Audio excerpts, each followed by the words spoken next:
మీ కథల సమయంకు స్వాగతం. నేను మీ రమ్య.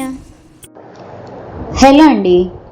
ఈరోజు మనం టీవీఎల్ గాయత్రి గారు రాసిన సర్దుబాటు అనే కథ విందాం. ఈ కథ శ్రీమతి పోడూరి నాగమణిశ్రీ స్మారక సంక్రాంతి కథల పోటీలో ప్రోత్సాహక బహుమతి పొందిన కథ. ఇక ఆలస్యం చేయకుండా కథలోకి వెళ్ళిపోదాం రండి. ఆఫీస్లో పనిచేసుకుంటుంది తపతి. తల్లి మాధురి దగ్గర నుంచి ఫోన్ వచ్చింది. నీ మేనేజర్కి చెప్పి రేపు సెలవు పెట్టు, పెళ్ళికి వెళ్ళొద్దాం, రాకపోతే మామయ్య ఊరుకోడు, బాధపడతాడు. విసుగ్గా ఉంది తపతికి. అబ్బా, నువ్వు నాన్న వెళ్ళిరండి, నా వల్ల కాదు, నేను ఎక్కడికి రాలేను. ఎవరి మీదో కోపం, అందరి నుండి దూరంగా పారిపోవాలి, ఒంటరితనం కోరుకుంటుంది మనసు. ఫినిక్స్లో పిక్చర్ చూద్దామా? పక్క సీటు భావన అడిగింది. నాకు ఇప్పుడు మూడ్ లేదు భావన. తపతికి తలనొప్పిగా ఉంది. నువ్వు కాస్త మనుషుల్లోకి వస్తే బాగుంటుంది. ఎంతకాలం ఇలా నిన్ను నువ్వు హింసించుకుంటూ ఉంటావు? తర్వాత బాగుపడతానులే. పెదాల మీదకు బలవంతంగా నవ్వు తెచ్చుకుంది Tapati. Hello Tapti, how are you? అప్పుడే వచ్చిన వీణ నవ్వుతూ పలకరించింది. ఆఫీస్లో ఎవరైనా కొలీగ్స్ నవ్వుతూ పలకరిస్తే ముడుచుకుపోతుంది తపతి. ఏళ్ళర్థం కిందట తపతి పెళ్లి వికాస్తో జరిగింది. ఆ తర్వాత 6 నెలలకే ఇద్దరికీ పడలేదని విడాకుల కోసం అప్లై చేసుకున్నారు. టైం పడుతుందని చెప్పింది లాయర్. తపతి అన్న సారంగ్, అతని భార్య సౌమ్య ఇద్దరు అమెరికాలో ఉంటారు. ఇక్కడ సమస్యల గురించి సారంగ్ అంతగా పట్టించుకోడు. తన సంసారం, తన ఉద్యోగం, తన గొడవేదో తనది. నిజానికి తపతి విడాకులు తీసుకోవడం సారంగుకి అస్సలు ఇష్టం లేదు. మనం కొంచెం సర్దుకుపోతే బాగానే ఉండేది అని అన్న సన్నగా అంటూ ఉంటాడు. విడాకుల పర్వం మొదలైంది. తపతి ఎవరితోనూ ఎక్కువగా మాట్లాడడం లేదు. అందరూ తనదే తప్పన్నట్లు చూస్తున్నారని ఒక ఫీలింగ్.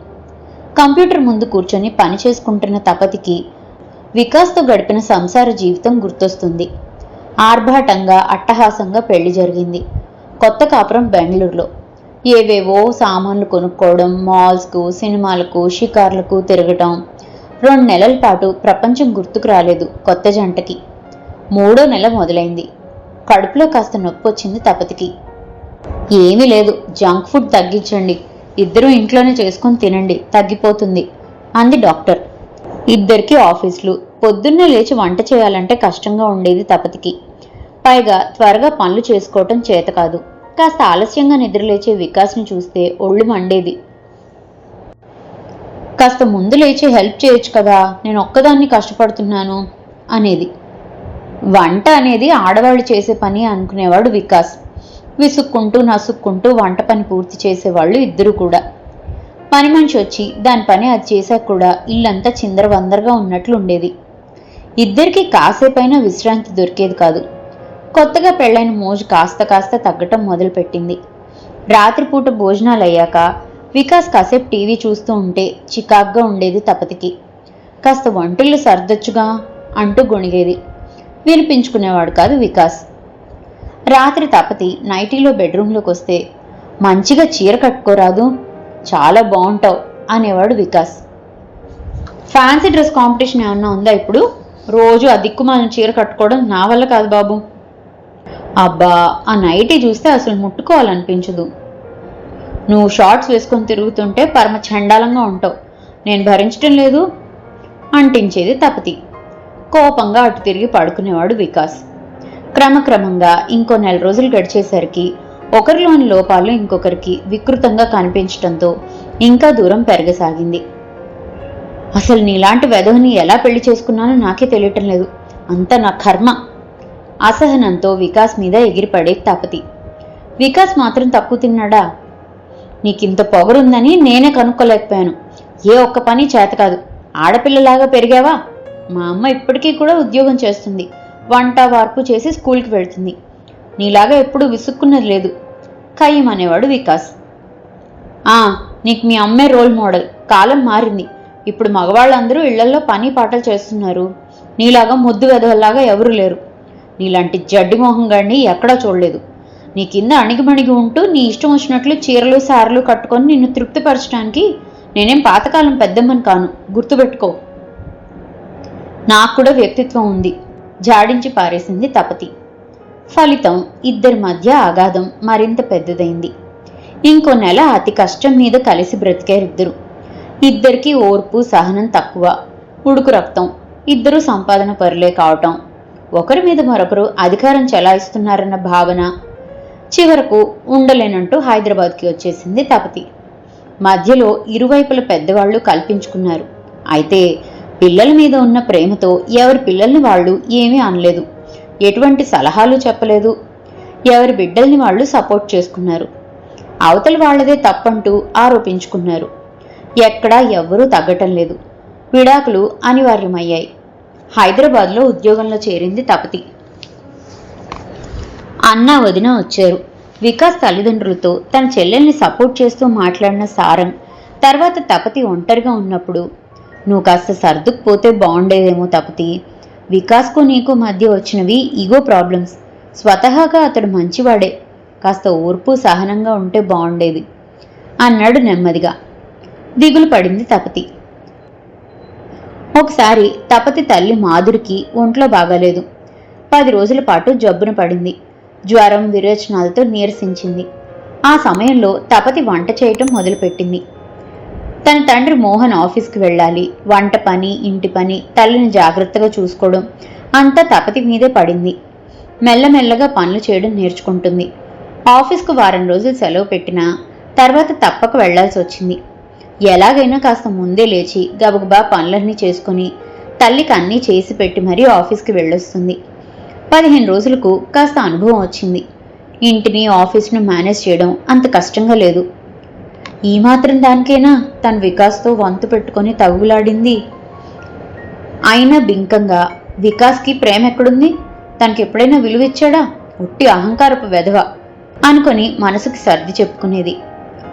ఒకరోజు తపతి ఫ్రెండ్ సాధన ఫోన్ చేసింది. మా బాబు బర్త్డే తపతి, నువ్వు తప్పకుండా రావాలి, కాదు కూడదంటే కుదరదు, నువ్వు రాకపోతే ఇంక నీతో కటిఫ్ అంది సాధన నవ్వుతూ. సాధన తపతి బెస్ట్ ఫ్రెండ్. సరే సరే వస్తాను, మరీ అంత కోపం పెట్టుకోకు అంది తపతి కూడా నవ్వుతూ. ఇంకో విషయం తపతి, బర్త్డేకి అందరం ట్రెడిషనల్గా చీరలే కట్టుకుందామని అనుకున్నాం, నువ్వు కూడా మంచి చీర కట్టుకొని నగలు పెట్టుకొని రా అంది సాధన. అలాగే అలాగే అంది తపతి. కాస్త ఉత్సాహం వచ్చింది తపతికి. సాధన కొడుకు బర్త్డేకి వెళ్దామని తయారవుతుంది తపతి. ఏ చీర కట్టుకోవాలి? బీరువాలో ఉన్న చీరలు చూస్తుంది. నువ్వు చీర కట్టుకుంటే ఎంత బాగుంటావో తెలుసా? వెనక నుంచి వికాస్ గొంతు వినిపించినట్లు అనిపించింది. ఉలిక్కి పడింది తపతి. ఎన్నిసార్లు వికాస్ చెప్పినా తను ఒక్కసారన్నా అతడి మాట విన్నదా? ఈరోజు తన ఫ్రెండ్ చీర కట్టుకొని రమ్మంటే సంతోషంగా తయారవుతుంది. అదే వికాస్ చెప్తే దాష్టికం చేస్తున్నాడు అనుకుంది ఆ రోజు. చిన్న చిన్న విషయాలకే తను ఓవర్ రియాక్ట్ అయిందా? నిజంగా అన్నయ్య చెప్పినట్లు కొద్దిగా సర్దుకుపోతే బాగుండేదా? ఏదో పోగొట్టుకున్నట్లు మనసులో బాధ, పూడ్చలేని వెలితి. 4 రోజుల తర్వాత తపతిని మేనేజర్ పిలిచింది. ప్రాజెక్ట్ వర్క్లో భాగంగా చెన్నై వెళ్ళి రావాలని. ఒక 10 మందిని సెలెక్ట్ చేసింది. ఊరు ప్రయాణం చేసి వస్తే కాస్త రిలీఫ్గా ఉంటుందని చెన్నై వెళ్ళటానికి ఒప్పుకుంది తపతి. కొలీగ్స్తో కలిసి చెన్నై చేరుకుంది. మొదటి రోజు సాయంత్రం దాకా ఆఫీస్ పని. కొలీగ్స్తో పాటు హోటల్ రూమ్కి వచ్చింది. ఊరు చూద్దామని బయలుదేరారు అందరూ. ఇంతకు ముందు నేను చూశాను, మీరు వెళ్ళండి అంది తపతి. మిగిలిన వాళ్ళు వెళ్ళిపోయారు. వాళ్ళని వెళ్ళమందే కానీ తీరా వాళ్ళందరూ వెళ్ళాక బోరు కొట్టసాగింది తపతికి. వాళ్లతో పాటు వెళ్ళుంటే బాగుండేది అనుకుంటూ బయటకొచ్చింది. పెళ్ళయ్యాక వికాస్ తను చెన్నై వచ్చారు. ఊరు తిరుగుతూ అన్నానగర్ వచ్చి శ్రీ గౌరీకృష్ణ రెస్టారెంట్లో దోశ తిన్నారిద్దరు. తనకు 2 పట్టుచీరలు కొన్నాడు వికాస్. ఆ రోజులు ఎంత బాగుండేవి. ఆలోచిస్తూ ఆటో ఎక్కి అన్నానగర్ అంది తపతి. అన్నానగర్ రాగానే శ్రీ గౌరీకృష్ణ దగ్గర ఆపు అంది ఆటో వాడితో. అదే రెస్టారెంట్. దిగి లోపలికి వెళ్ళింది. అక్కడ ఒక మూలగా కిటికీ పక్కన టేబుల్. అక్కడే తామిద్దరూ కూర్చుని ఏవో కబుర్లు చెప్పుకున్నారు. ఆ టేబుల్ దగ్గరికి వెళ్ళి కూర్చుంది. ఏదో పరిమళం. వికాస్కు జాస్మిన్ స్ప్రే అంటే ఇష్టం. బ్యాగ్లోంచి స్ప్రే తీసి కాస్త ఒంటికి కొట్టుకుంది. సర్వర్ వచ్చాడు. దోశ ఒకటి ఆర్డర్ ఇచ్చింది. మళ్ళీ ఎడతెరిపి లేకుండా వికాస్ ఆలోచనలు. బయటికి చూస్తూ కూర్చుంది. అరే తపతి! మర్చిపోలేని కంఠం. తలెత్తి చూసింది తపతి. ఆశ్చర్యం. వికాస్. తను భ్రమపడుతుందేమో అనుకుంది. అలాగే గుడ్లప్పగించి చూస్తుంది. నిజం కాదేమో, అతడి ఆలోచనల్లో ఉండటం వలన కలిగిన భ్రాంతి కావచ్చు. ఫ్రెండ్ చెల్లెల పెళ్ళుందని ఇక్కడికొచ్చాను. ఎదురుగా కూర్చున్నాడు. అప్పటికి స్పృహలోకి వచ్చింది తపతి. నేను ఆఫీస్ పని మీద. మాటలు పెగలటం లేదు. గొంతు బొంగురుగా ఉంది. అతడు ఆమె వైపు చూస్తున్నాడు. జాస్మిన్ స్ప్రే పరిమళం అతడిని చుట్టుముట్టింది. కాసేపు ఇద్దరికీ మధ్య మాటలు లేవు. చివరకు అతడే నోరు విప్పాడు. అత్తయ్య మావయ్య ఎలా ఉన్నారు? బాగానే ఉన్నారు. సర్వర్ దోశ తెచ్చిచ్చాడు. సర్వర్ను మరొక దోశ తెమ్మంది తపతి. నవ్వాడు వికాస్. ఆమె కట్టుకున్న చీరను చూస్తున్నాడు.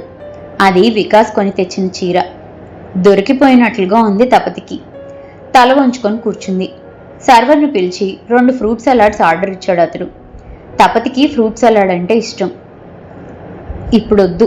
మొహమాటంగా ఉంది తపతికి. నీకిష్టం కదా, ప్లీజ్ కాదనుకు. అతడి కళ్ళల్లోకి చూసింది. ఆ కళ్ళల్లో ఆత్మీయత తొణికిసలాడుతుంది. బేలగా చూసింది. కళ్ళల్లో నీళ్లు ఊరుతున్నాయి. ఏవేవో జ్ఞాపకాలు. బ్యాగ్లోంచి రుమాలు తీసి కళ్ళు తుడుచుకుంది. అతడు ఆమె చేతి మీద చెయ్యి వేశాడు. ఆ స్పర్శ ఏదో ధైర్యాన్ని ఇస్తుంది. సారీ తపతి, నన్ను క్షమించు. నేను చాలా తొందరపడ్డాను. నేను ఫూలిష్గా బిహేవ్ చేశాను. సారీ. తపతికి దుఃఖం పొంగుకొచ్చింది. ఎంతైనా 6 నెలలు కలిసి ఉన్న బంధం. అది రెస్టారెంట్ అని అందరూ చూస్తున్నారని కూడా గమనించకుండా ఏడవసాగింది. వికాస్ ఆమె పక్కన వచ్చి కూర్చున్నాడు. ఆమె భుజాలు పట్టుకొని దగ్గరికి తీసుకున్నాడు. అతడి హృదయం మీద తల పెట్టుకొని ఏడవసాగింది తపతి. ఆమె తలను నిమురుతూ కూర్చున్నాడు వికాస్. 1 నెల తర్వాత మళ్లీ కాపురం మొదలు. పొద్దున లేచి చకచకా పనులు చేసుకుంటుంది తపతి. తపతి అడగకుండానే తను కూడా సగం పని చేస్తున్నాడు వికాస్. ఈరోజు నాకు మధ్యాహ్నం దాకానే ఆఫీస్లో పని. త్వరగా వచ్చేస్తున్నాను. సాయంత్రానికి పూరీ కూర చేస్తున్నా. వికాస్కి ఫోన్ చేసింది తపతి. నేను కూడా త్వరగా వచ్చేస్తాను. మరీ పూరీ కూర అంటూ రొస్టు పడకబ్బా. కాస్త మాల్కి వెళ్ళి తిరిగి బయట తినొద్దాం. నవ్వుతూ బదులిచ్చాడు వికాస్. నువ్వు వచ్చేసరికి రెడీగా ఉంటాను. ఏ చీర కట్టుకోను? పింక్ కలరా, మొన్న కొన్న బ్లూ శారీనా? నీ ఇష్టం. సౌకర్యంగా జీన్స్ వేసుకో. అయినా నువ్వు చీర కట్టుకుంటే ఆ అందమే వేరు. వికాస్ మాటలకు నవ్వింది తపతి. ఇప్పుడు వాళ్ళ సంసారం సజావుగా సాగుతుంది.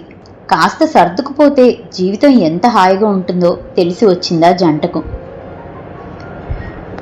ఇదండి టీవీఎల్ గాయత్రి గారు రాసిన సర్దుబాటు కథ. మరో మంచి కథతో మళ్ళీ కలుసుకుందాం. అంతవరకు సెలవు. కథ కనుక మీకు నచ్చినట్లయితే లైక్ చేయండి, షేర్ చేయండి. అండ్ మరిన్ని ఇంట్రెస్టింగ్ కథల కోసం ప్లీజ్ సబ్స్క్రైబ్ టు మీ కథల సమయం. Thank you.